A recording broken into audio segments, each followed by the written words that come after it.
Questão 8. Devido ao valor causal que exerce no período sintático, o trecho sendo concretas corresponde a por serem concretas, pelo qual poderia ser substituído sem prejudicar a correção gramatical ou a coerência textual. Bem, eu cantei isso no bloco anterior, vou mostrar a você o texto. Está escrito, ó, por serem concretas. Tá vendo? Deixa eu mostrar só para você uma coisa. Vamos lá, pegar o texto no início. A esfera da ciência pode parecer hostil às metáforas.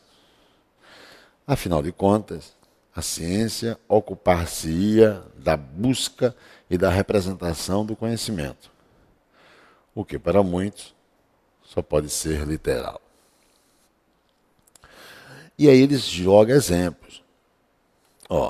Você tem 2 pontos. Deixa eu apagar tudo isso aqui. Deixa eu mostrar para você. Está vendo 2 pontos aqui? O que está dito antes? Está contextualizando a condição do sentido literal. Só pode ser literal. Põe 2 pontos. Aí você vem com exemplos, que eu chamei no bloco anterior de progressão interna. Leia esses exemplos. Observe que na leitura que você está fazendo, que esses exemplos, sem dúvida alguma, eles justificam a condição de só poder ser literal. É ou não é? Está vendo?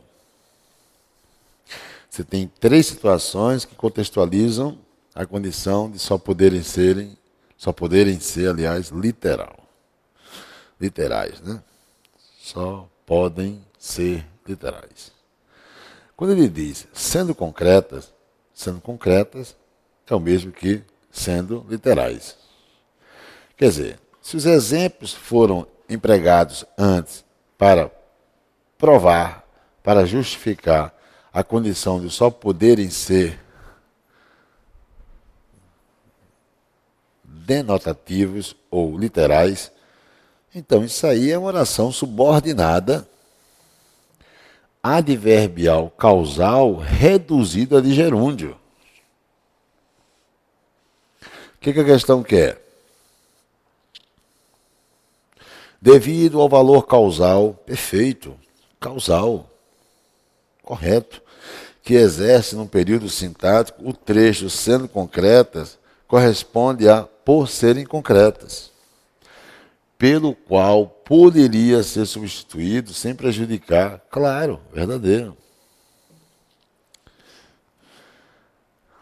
Questão 9. A preposição para, que rege a complementação de não esteja claro,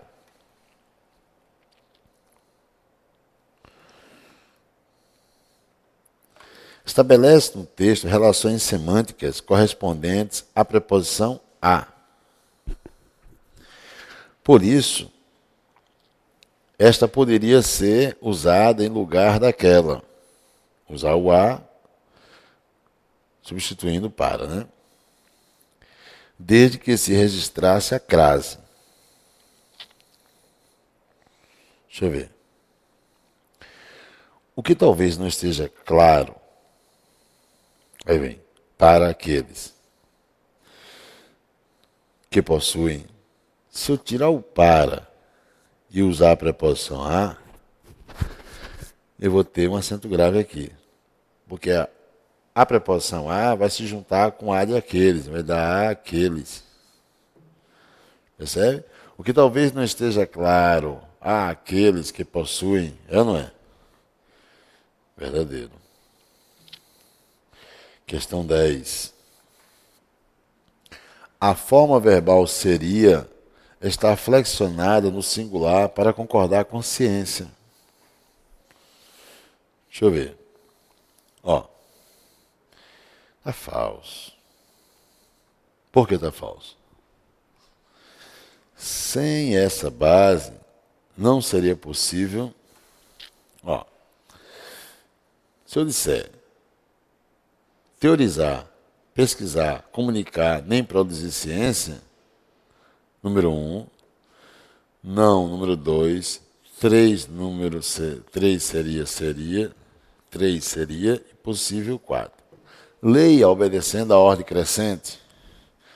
Teorizar, pesquisar, comunicar, nem produzir ciência não seria possível. Veja que eu tenho um sujeito composto, oracional, que tem mais de um núcleo: teorizar, pesquisar, comunicar e produzir. Sujeito oracional, verbo na terceira pessoa do singular.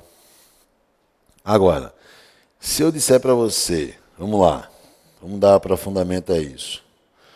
Produzir ciência não seria fácil. O que não seria fácil? Produzir ciência. Você tem aqui o sujeito oracional desse predicado, não seria fácil. Eu pergunto, quem é o núcleo do sujeito? Se o sujeito é oracional, o núcleo seria quem? Não ouvi ainda. O núcleo seria quem? Isso, produzir. Tu achas, amigo online, que está mantendo relação com ciência ou está mantendo relação com o núcleo do sujeito? Com o núcleo do sujeito. Ciência é objeto direto de produzir. Enquanto ciência se volta para produzir, se volta para o núcleo produzir e não para a ciência. Olha o que vai acontecer aqui. Teorizar ciência, pesquisar ciência, comunicar ciência, nem produzir ciência não seria possível. Ok? Ele está dizendo que mantém flexão do singular por concordar com ciência. Não, sujeito oracional mantém relação com o núcleo, que é verbo. Ah, mas tem mais de um núcleo, professor. Tem amiga online. Bem, amiga online, está dizendo, amigo online, que o sujeito não é composto? Sim, sujeito composto, mas sendo oracional, o verbo no singular. Só tem uma condição de um sujeito composto oracional jogar o verbo para o plural, quando os núcleos verbais forem opostos. Exemplo, amar e odiar nos permite ou nos permitem reflexões. Plural. Ok?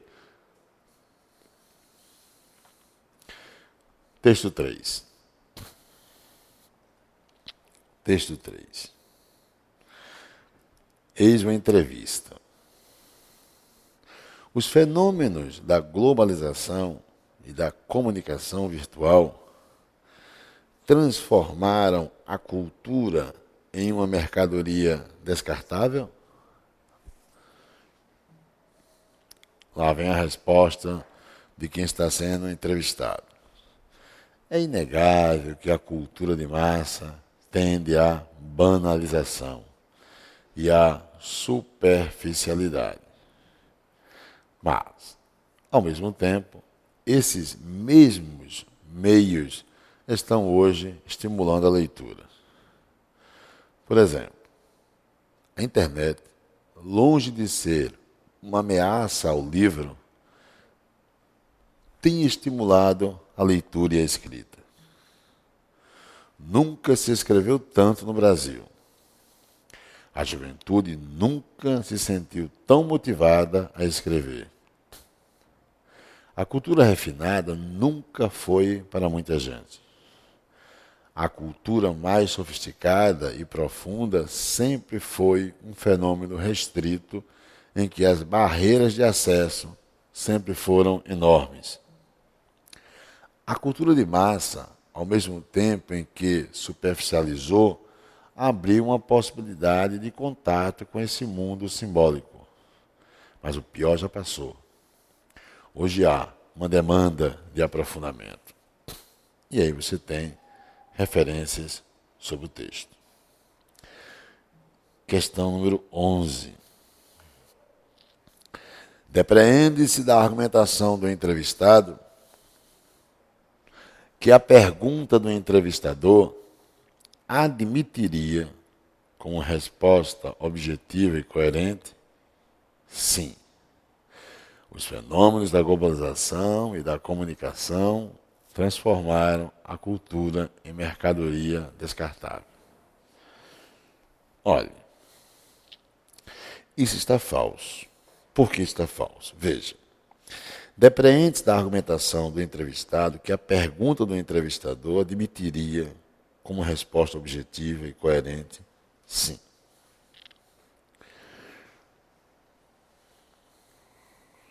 Deixa eu ver. No texto, a pergunta qual é? Os fenômenos da globalização e da comunicação virtual transformaram a cultura em uma mercadoria descartável? Olha a resposta agora. É inegável que a cultura de massa tende à banalização e à superficialidade. Se eu ficar com essa parte inicial da resposta, eu diria que o cara vai concordar com quem fez a pergunta.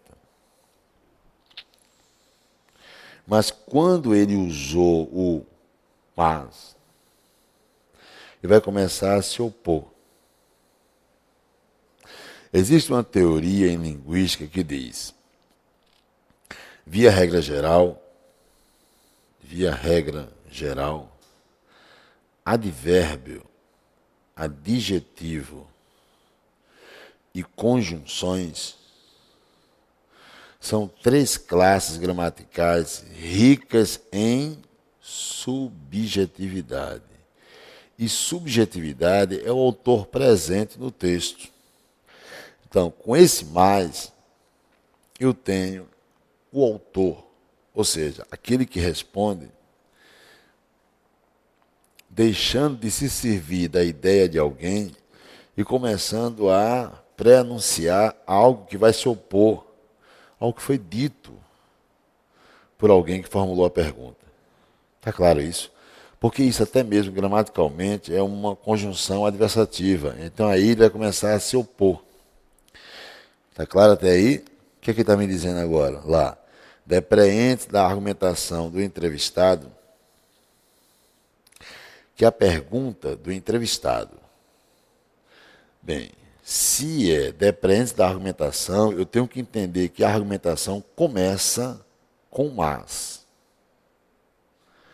Então, da argumentação, eu vou depreender, olha o que ele diz. Sim, eu não posso depreender. A argumentação dele começa com mas. Então, a partir do mais, eu vou depreender uma oposição. E não o quê? Uma condição de admitir, de concordar. Está falso. Ok?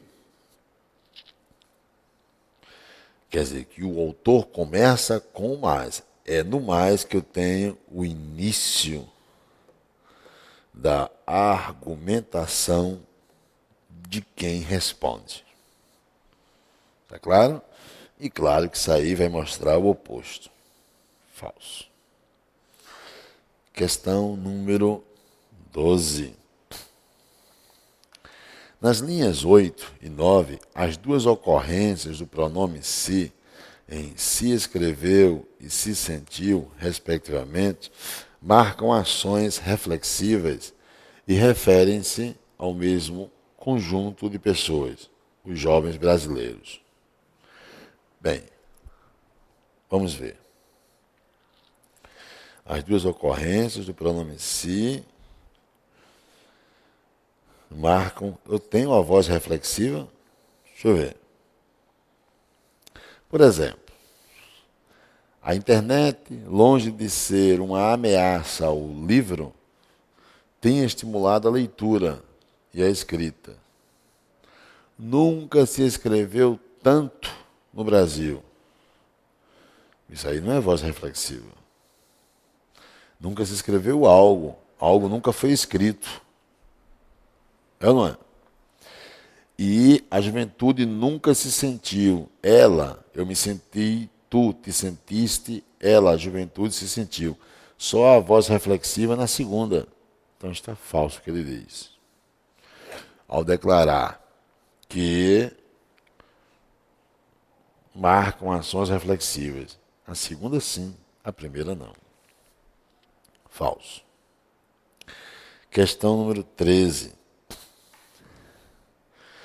Fazendo ajustes na pontuação e nas letras iniciais, o desenvolvimento das ideias do texto permite ligar a oração iniciada por a cultura mais sofisticada, linhas 11 e 13, a que a antecede por uma conjunção que explicite sua função explicativa. Deixa eu ver. A cultura refinada nunca foi para muita gente, pois a cultura mais sofisticada e profunda sempre foi um fenômeno restrito, em que as barreiras de acesso sempre foram enormes. Olha o fragmento. Deixa eu mostrar o que ele quer. Fazendo ajustes na pontuação e nas letras iniciais, o desenvolvimento das ideias do texto permite ligar a oração iniciada por a cultura mais sofisticada, que é essa aqui, ó. Cadê? Nada, deixa eu ver para você. A cultura mais sofisticada. Vamos ver no início. Ó. Essa aqui, ó. A cultura mais sofisticada e profunda. É essa ideia. Ele está dizendo que eu posso o quê? Permite ligar a oração iniciada por, acabei de demarcar, a que a antecede, por uma conjunção que explicite sua função explicativa, escrevendo-se. E aí você vai usar esse pois. Não é isso que está dizendo? Que é a conjunção explicativa. Deixa eu ver. Vamos ver agora. Olha o fragmento. Nunca se escreveu tanto no Brasil. A juventude nunca se sentiu tão motivada a escrever. A cultura refinada nunca foi para muita gente. A cultura mais sofisticada se eu puser um pois aqui, tiraria o ponto de gente, colocaria a vírgula e o A seria minúsculo, pois a cultura mais sofisticada e profunda sempre foi um fenômeno restrito. Eu tenho realmente uma ideia sendo iniciada para esclarecer a que está grifada. O que é que está grifado? A cultura refinada nunca foi para muita gente. O que é que segue? Pois a cultura mais sofisticada, que é a refinada e profunda, sempre foi um fenômeno restrito. A oração em amarelo está justificando a afirmação anterior. Claro que eu poderia. A comissão está cobrando aí que o conectivo não surgiu explicitamente no texto, tornando uma relação assindética entre uma oração, que é a grifada, e a que segue, que está em amarelo. Mas eu poderia tornar a oração que está em amarelo sindética anterior, e a coesão estaria explícita com o conectivo pois, verdadeiro. Questão 14. Questão 14. A organização, veja só, dos argumentos no texto mostra que o pronome relativo que é obrigatoriamente regido pela preposição em, pois a preposição tem a função semântica de atribuir valor locativo, ou seja, valor de lugar, É um adjunto adverbial do lugar, também conhecido como adjunto adverbial locativo ao termo, localizando as barreiras de acesso no fenômeno restrito. Veja, parece um monstro a questão, mas não é. Se você pegar o termo, a cultura refinada nunca foi para muita gente. A cultura mais sofisticada e profunda sempre foi um fenômeno restrito, vamos grifar, em que as barreiras de acesso sempre foram enormes. Agora, tente entender o que está aí dentro. As barreiras de acesso é o sujeito, foram é o verbo de ligação, enormes é o predicativo do sujeito. Onde é que elas sempre foram enormes? Em algum lugar. Não é isso? No fenômeno restrito. No fenômeno restrito. É tanto que se eu tiro em que, vou tirar em que? Vou tirar, viu? Vou tirar em que e vou colocar no qual. Eu errei? Vê só. Eu errei? A cultura refinada nunca foi para muita gente. A cultura mais sofisticada e profunda sempre foi um fenômeno restrito no qual as barreiras de acesso sempre foram enormes. Eu não erraria. Ou então eu vou tirar em que e vou colocar onde. Vê? A cultura mais sofisticada e profunda sempre foi um fenômeno restrito onde as barreiras...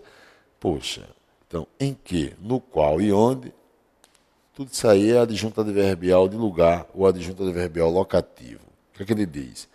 A organização dos argumentos no texto a organização mostra que o pronome relativo que é obrigatoriamente regido pela preposição em, pois a preposição tem a função semântica de atribuir valor locativo, indicar lugar, e substituindo o fenômeno restrito, verdadeiro. Questão número 15. Questão número 15.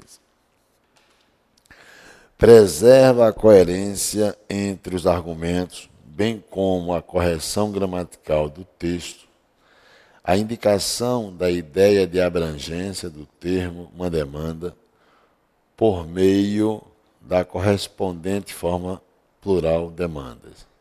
Veja isso. Você tem demanda, ele quer saber se eu... Ó o termo, desculpe, amigo lá. Uma demanda substituindo por demandas. Quer dizer, eu vou tirar uma demanda e vou colocar demandas. E isso preserva a ideia de abrangência, certo ou errado? Eu antecipo a você que está verdadeiro. Agora, por quê?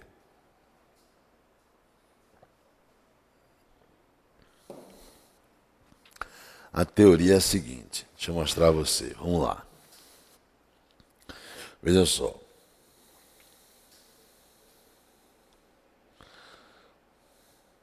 Li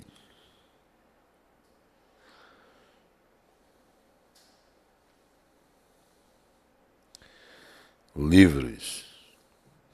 O substantivo está no sentido abrangente? Está. Quer dizer que o plural dá a ideia de abrangência. Ótimo. Li alguns livros. Eu continuo mantendo a ideia de abrangência. Continuo mantendo a ideia de abrangência. Perfeito. Agora, eu digo assim para você, bebo cerveja. O substantivo mantém a ideia de abrangência. Mantém a ideia de abrangência. Né? Aí eu vou e digo, bebo cervejas. Plural, cervejas. Mantém a ideia de abrangência? Mantém. Você vai e diz, professor, o senhor quer chegar a que lugar? É isso aqui, meu patrão. Vou dar o ponto cabal agora. um substantivo, via regra geral, não precedido de artigo, ele dá a ideia de abrangência. É tanto que se eu disser bebo a cerveja, ó, acabei com a abrangência. Ok? Mas, ao dizer bebo cerveja, o substantivo está no sentido abrangente. Isso é uma regra geral. Isso é via regra geral. Ao dizer bebo cervejais no plural, eu estou sendo tão abrangente como eu fui antes ao dizer bebo cerveja. Então, os dois exemplos na tela mantêm a ideia de abrangência. E aí você tem que entender que o singular aí tem ideia de plural. Entendeu? O singular tem ideia de plural. Bebo cerveja, o substantivo está no sentido abrangente. Se é abrangente, contextualiza a ideia de quê? De pluralidade. Então, o singular tem ideia de plural. Vai para a questão agora. Hoje há uma demanda de aprofundamento. E hoje há demandas. Ou seja, esse uma não é numeral. Esse uma não é numeral. Não é isso? Por não ser numeral, então o substantivo está indefinido. Substantivo indefinido é ausência de artigo. Substantivo indefinido é isso aqui, bebo cerveja, que dá a ideia de pluralidade. Pois é isso que o concurso quer que você perceba. Tá claro? Então eu vou poder substituir pelo plural. E aí vem, preserva a coerência entre os argumentos, bem como a correção gramatical, a indicação da ideia de abrangência do termo uma demanda, por meio da correspondente forma plural demandas. Verdadeiro. Ok? Agora, fique também ciente de uma coisa. Permita-me. Que é o seguinte. Eu posso ter um artigo. Olha o que eu vou dizer a você. Eu posso ter um artigo sendo empregado no texto antes de um substantivo e não quebrar a ideia de abrangência. Eu posso. Quer ver? Ó, o homem é mortal. Percebeu? O homem é mortal. Veja que o substantivo homem está precedido de quem? De um artigo, e eu não quebrei a ideia de abrangência. Bom, o contexto não deixaria você se equivocar. É ou não é? Bem, até a próxima aula.